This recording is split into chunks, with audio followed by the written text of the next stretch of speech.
Hello, મારા ભાઈના ટ્રેનિંગમાં મેળવાનું છે. તારીખ પણ નજીક આવી ગઈ છે અને ફોન પણ આવવાનો છે. એનું ટેન્શન થઈ રહ્યું.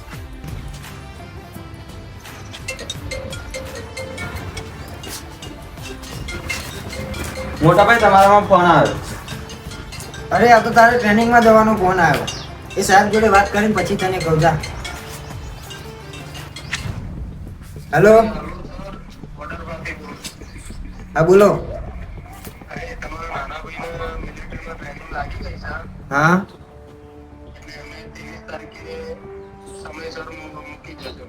હા, ઓકે. હું તમને ત્યાં મૂકી જઈશ. Okay, thank you. અરે મોનો, આવ્યો મોટા ભાઈ. હાથ મિલાવ. તારા માટે ખુશખબરીની વાત છે. શું ખુશખબરીની વાત છે? ખુશખબરી પછી કહું, પહેલા ગલે મિલ. હવે તો કોઈ ખુશખબર. તારા આર્મીની ટ્રેનિંગમાં તારો નંબર લાગી ગયો છે. શું વાત છે? 23 તારીખે તારે જવાનું છે. હા ભાઈ. ચાલો ભાઈ, આપણે ઘેર જઈએ. ઘરે જઈને વાતો કરીએ. હા ચાલો. મોનો, જલ્દી ચાલ, મોડું થાય છે.